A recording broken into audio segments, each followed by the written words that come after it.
Hello and welcome to TV on TV.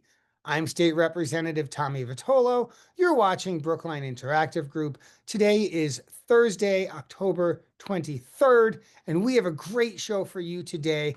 Our guest today is CEO of Loop Lab, Chris Hope.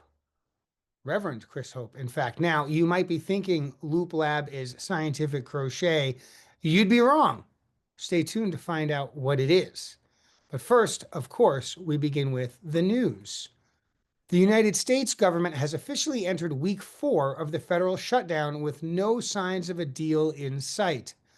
The only other federal shutdown in history to exceed 3 weeks was in President Trump's first term. Vice President J.D. Vance traveled to Israel Tuesday and met with Prime Minister Benjamin Netanyahu to discuss the next steps in the fragile ceasefire deal. The next phase includes the disarmament of Hamas and the withdrawal of Israeli and international troops. Former FBI Director James Comey pleaded not guilty at his arraignment in early October after President Trump publicly pressured for his prosecution. Comey was indicted on 2 charges, making a false statement and obstruction of a congressional proceeding. Massachusetts Public Health Commissioner Robbie Goldstein announced that COVID-19 and flu vaccinations have arrived at clinics after being delayed by the CDC earlier this fall. A new report by think tank Boston Indicators shows Massachusetts has made progress in addressing the housing shortage in recent years. The report also showed a decline in approved permits in this past year, signaling a decrease in future builds. The Department of Health and Human Services announced Tuesday the state will not be receiving November's funding for the Supplemental Nutritional Assistance Program, or SNAP, due to the federal government shutdown. The Brookline Domestic Violence Roundtable and Jennifer Lynch Committee Against Domestic Violence will be hosting the 17th Annual Vigil Against Domestic Violence Thursday at 4:30 p.m. at the Garden of Remembrance, 11 Pierce Street. The Select Board appointed John Klaczynski as the town's Director of Public Health and Human Services after former department head Sigal Reese left in July.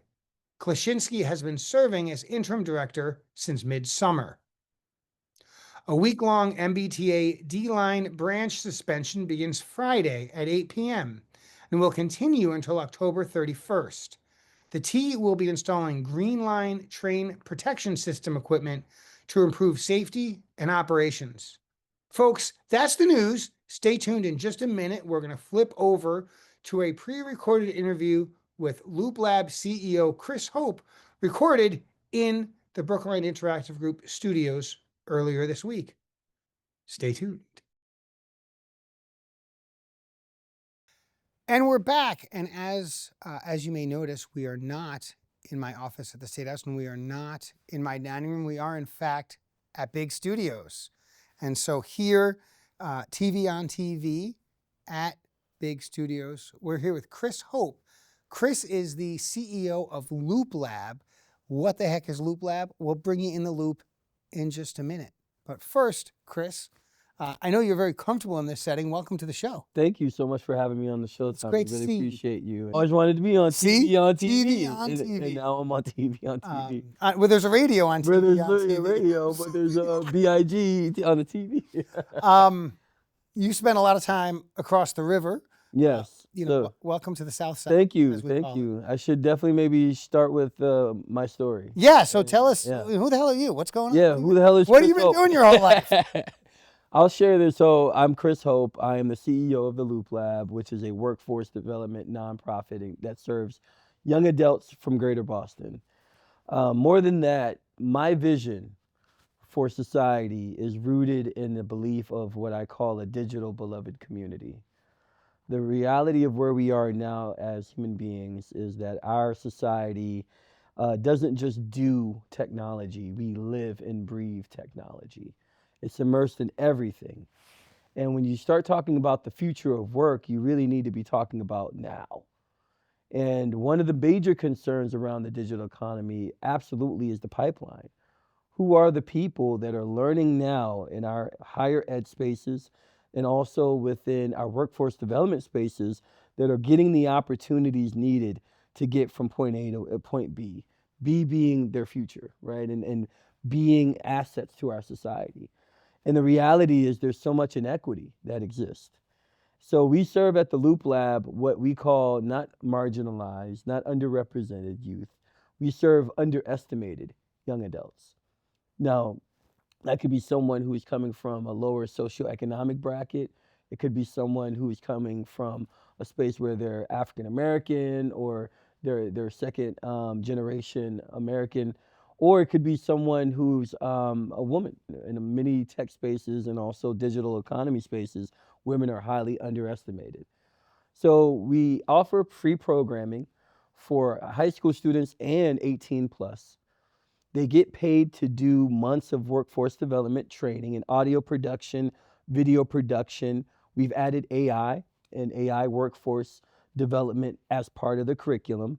And then essentially after 4 or 5 months of that workforce development and working on projects, those young adults go on to paid internships. And they're working with not only local agencies and nonprofits, they're also working with companies like Audible. They're working with media companies like NBC 10. They're really getting hands-on experience in the field and also mentorship and coaching while they're going through this experience. Afterwards, there's three opportunities for them. They can take all advantage of all three, or they can take advantage of one of the three. I call it the three E's. There's obviously education, which is our partnership with Les University. Through our partnership, we have college credit that we can actually endow the young adults who accomplish and finish our program. And they can obtain a scholarship to go to Leslie College of Art and Design for a digital filmmaking bachelorette degree if they decide to, because many of our young adults just can't afford the price of college. Mm-hmm. A second piece is employment. So about roughly around over 85% of our young adults after they graduate a program are are given a job offer, full-time job offer at their paid internship site. In addition to that, we run a studio that provides for hire services for other organizations, including BIG. And with that being said, we hire many or mostly our alumni to do that work, and they're paid for that work. So we talked about education, employment. A third piece is entrepreneurship. Over 70% of the digital media workforce is the gig economy. So, in addition to working full time, many of the folks work as consultants, or they work a gig like, for example, doing the soundboard here or doing photography for a wedding. And with that being said, we empower our young adults to not only receive grant money to start their own businesses, we coach them how to start their own companies. For example, one of our most recent success stories is a young man, Andres Osorno, who graduated last year from the Loop Lab. We helped him start his own company called Grade A Films, and he's currently working with Mayor Michelle Wu in her office Mm-hmm. on an awesome documentary, 15-minute documentary short. And he just received an international award from the Telly Awards, which is right there with an Emmy. So he's doing amazing work. But that's the type of opportunities that we could help create and cultivate in the young people that come through our doors. So that's Loop Lab, which is the answer to my second question. Right. But my first question is, Yeah. tell us about you and Yes. your journey, how you ended up Yeah. figuring this out, why this makes Yeah, sense for absolutely. you. We want about you. Yeah. So my mother, when I was 12 years old, at the time was in a 2-year degree, and she wanted so passionately to be a camera woman. This was in the early 90s where the sexism was rampant, racism was rampant, as if anything's changed. But nonetheless, she did a paid internship at a local television station. And, sometimes she would take me there to, be present. And I was always fascinated with the equipment, the gear, that level of hurriedness and just busyness that people have before going live. And she just struggled. She struggled every day doing that. And there was a lot of things that I was exposed to when she'd come home from her job that, I would hear things, between discussions with her and my father that really put in me a sense of dread about the industry. And ultimately, she decided not to go into the industry because of the sexism, the racism. And it's sad, that someone like that who's amazing, incredible, and passionate about what they do didn't get an opportunity. And I think about not only my mother Renee, but so many other Renees that are out there that because of no circumstances of their own are not being able to get opportunities within industries like the media industry. And so I always had that chip on my shoulder. I've always had that sense of injustice that needed to be righted. And you fast forward, I become a technologist by trade. I've always been interested in technology, digital media especially, and became a certified technology specialist. And through that work, I started working and supporting my church, Pentecostal Tabernacle, which is in Cambridge. Mhm. Shout out to Pentecostal Tabernacle, and working with their AV team. And so I would end up mentoring and coaching young people from the community and using the technology as a way to really get access into their lives and how to help them and support them. And that became something that I was known in the community to do. Eventually, to the point where the city of Cambridge, specifically Cambridge Arts, the Cambridge Arts Council, a representative came to me and said, "Hey, we've been hearing a lot of good things about you mentoring and coaching many of these young people. They're working.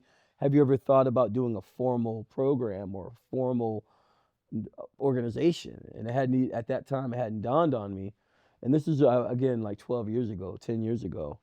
And thankfully, I said, "Yeah, sure. Like let me find out what this is." And so I interviewed 150 young adults, really asked them powerful questions about their lives and about what kind of skills they wanted to learn, what kind of opportunities they wanted to see. And I went all over Greater Boston, just talking to anyone who would talk with me. And I would pay out of my own money, $20 gift cards, $15 Yeah. just for their time.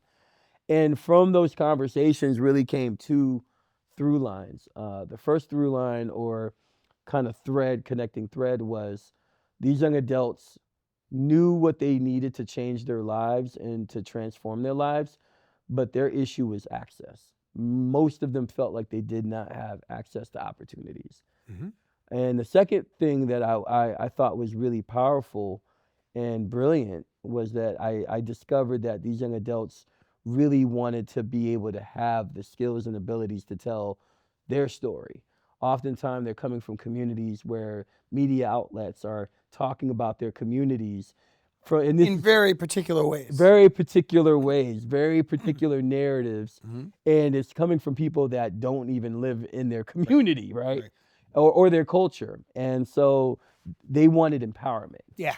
And it was from those experiences where I said, okay, we have something here, and that's when I started fundraising, grant writing, and galvanizing my community. And we would go to City Hall, pounding the doors and being in those discussions. And within 6 months, we raised $500,000. It's And that incredible. was 2017. And So you've been in yeah, Cambridge 8, 9 years. yes. Well, even beyond. No, we've You've been been, in Boston, yes. right? So yeah. But now you're coming over the BU Bridge. That's right. That's right. So We've been in Cambridge since 2017, Boston since 2020, and we're here in Brookline. Very excited. What brought us to Brookline was a couple of things. One is the Interactive. Brookline Interactive Group has been a tremendous thought partner over the last decade. And I had been looking for an opportunity because the leadership here is tremendous.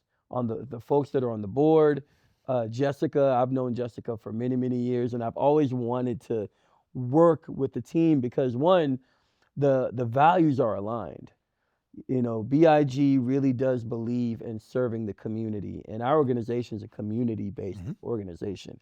We are in the community, actively working on community-based projects and supporting other community agencies. That's literally our model. And so is BIG. So there's that aspect of it. There's also that North Star to the power of media the power of media in shifting narratives, creating opportunities, the ability to empower communities and individuals. I think the piece that we really fit well is that BIG has done a great job creating a safe space and an environment for community members to engage media, to learn media literacy, but also the gear. Our focus is definitely workforce development, how to make a career in the media industry and the digital economy. And I think with those two pieces together, it just amplifies one another. So I want to get at the workforce development. I Yes. serve as the vice chair on the Joint Committee on Labor and Workforce Development. So it's Awesome. something I've been thinking about a lot more professionally. I think for many, not all, but for many folks in Brookline, workforce development is a 4-year undergraduate degree and then probably a graduate degree. Right? That's workforce development. Yes.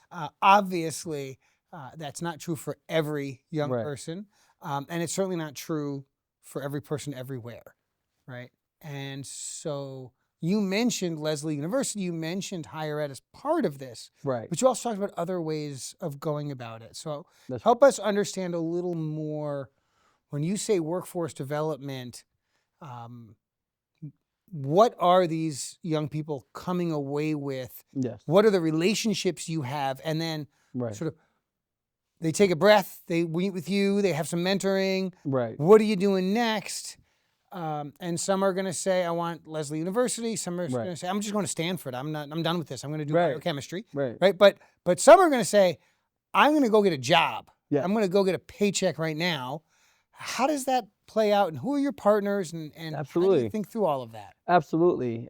So I always have this phrase around what it is that we do in terms of our practice or our model, where I think that our approach is very much trying to be the Swiss Army knife for opportunity youth. And you might be like, what does that mean exactly?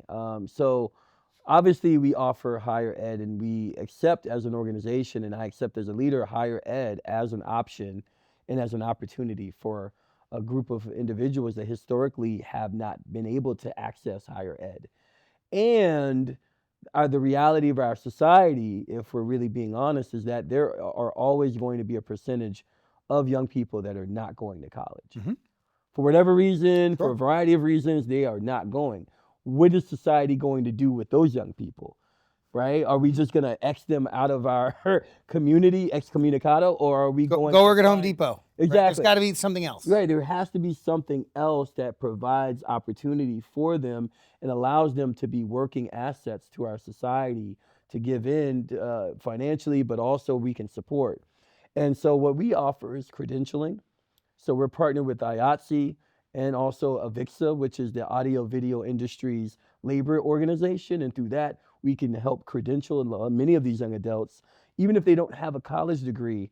If you're certified, for example, with AVIXA, they have a certified technology specialist certification. It's like a plumber, right? You go through your training, you get certified, and with that certification, you can add $15,000, $20,000 on top of your salary in terms of negotiating with employers.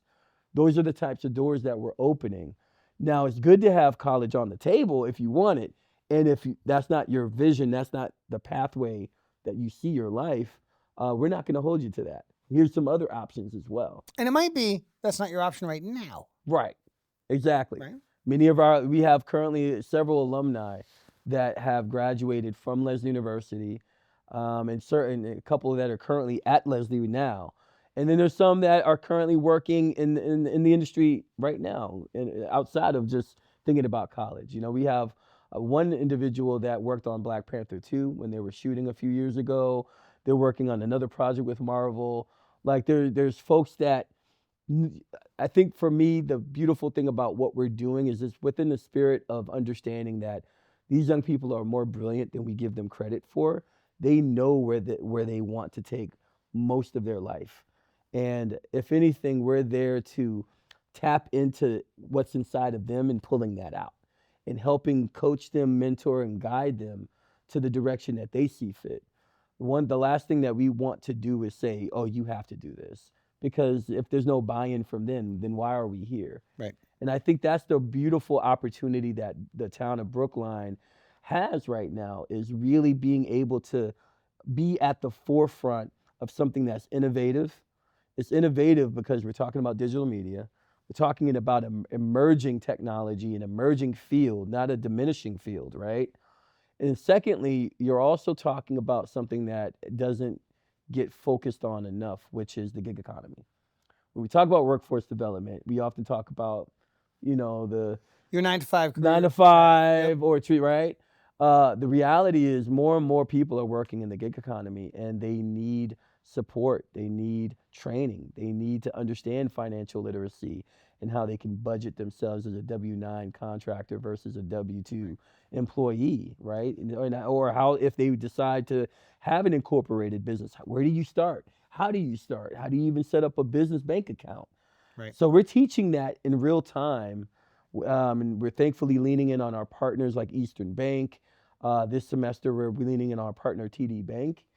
In addition to that, we have State Street, which is a funder and a partner that also supports our students. And so we're giving access to these students to companies and organizations that historically they just would not have. And I think it's traditional, whether or not you are the artist or you are a technician Right. doing film, or right? Sure, there's daily news shows, Right. but there's a lot in media that is, and has always been, gig economy in some shape or form. Always. Right? If you're doing sound for movies, well, sometimes there's a movie and sometimes there's not. Right. Right? You don't have a 6 weeks movie shoot and then your next 6 week movie shoot. Yeah, right? it doesn't work like that. Sometimes it's feast and famine, and the more so for us, if we're talking about the media arts apprenticeship program that we have here at BIG, we're training them a myriad of different skills, because we understand the more they know and the more tools in their tool set, the more employable they'll be, right? And the more diversity of kinds of projects they can work on, which ultimately is future proofing the reality that, hey, sometimes times can be hard, but the more skills you have, if you, for example, do broadcasting and live streaming, those skills are always going to be in demand, right? And so we try to really add value that way. So for folks who are watching either on the cable channels or streamed, they're thinking, Loop Lab's awesome. How can I help? How can I be Absolutely. involved, right? So what are some ways that folks from the community can get plugged into Loop Lab? Absolutely. The first way is definitely learn more about us.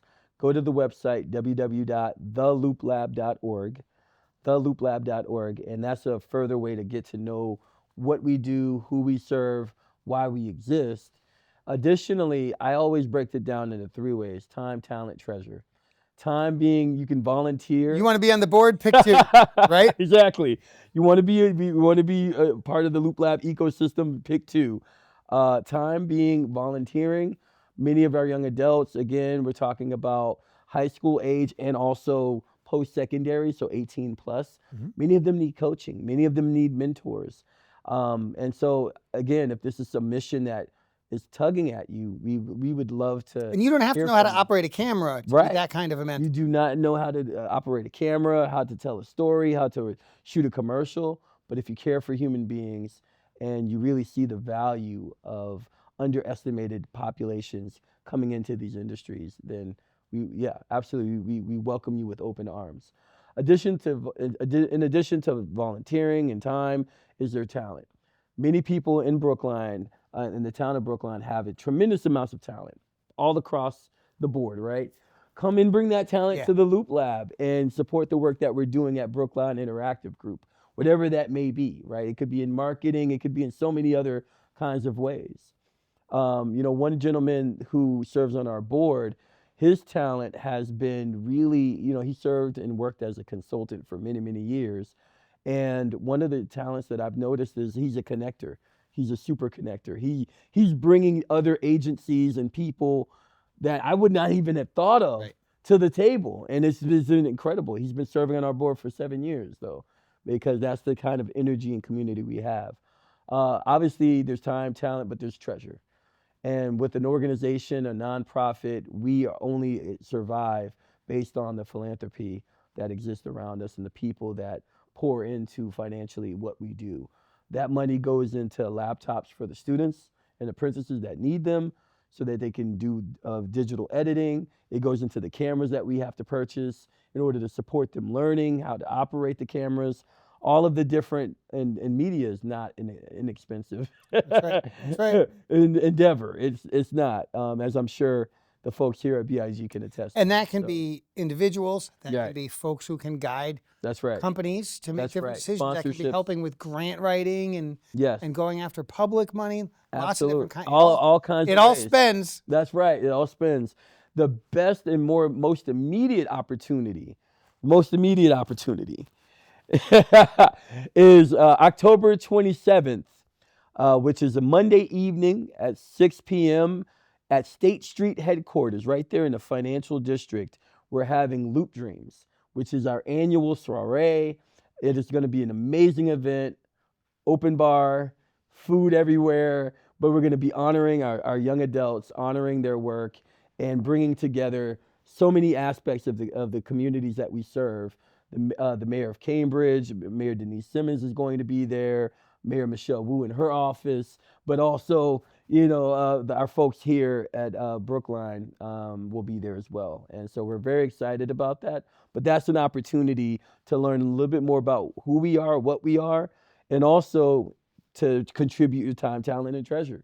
Right And then folks can go to thelooplab.org and get tickets. That's to that right. event? They can go to thelooplab.org, and there's a section for Loop Dreams, and you can buy tickets right there. Love it. Love it.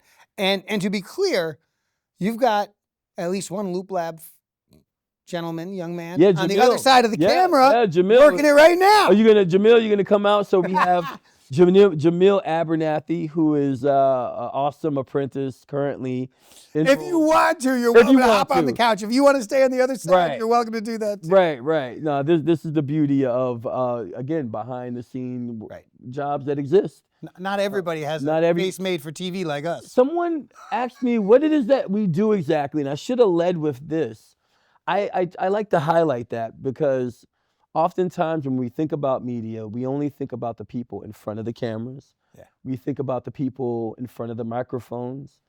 And a big part of what the Loop Lab focuses on is really the people behind the cameras, the people behind the microphones. Like, who are the soundboard people? Critical. Right? Who are the people that are the producers? Yeah. Who are the people that are the gaffers? Like all of these other collateral ecosystem-driven jobs that are supporting this thing. They're essential. Yeah, absolutely. They're Can't very have without essential. them. You can't have that thing without that. Yeah.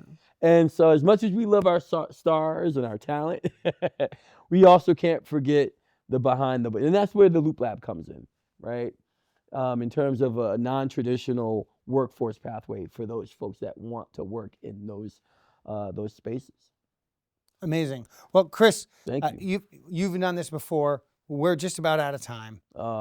Thank you so much. I thought we had 20, 25 more minutes. No, sadly, the laptop died out, but I got a sense of time, and we're right about there. Okay. So folks are going to go to thelooplab.org. Thelooplab.org, yeah. Check it out. They know they can come down to the Unified Arts Building, third floor. We're on the third floor, and a huge acknowledgement to Jessica, the Brookline Interactive Group, and our collaboration. It's been fantastic to bring our students and our apprentices and our community here, and they're adding value to the community because they're, folks here are learning from them, and we're learning from them, and this has been an amazing experience, and it's going to continue to be. I love it. Yeah. Folks, thank you for watching another episode of TV on TV, only on Brookline Interactive Group right here in Brookline, Massachusetts. We'll see you next week.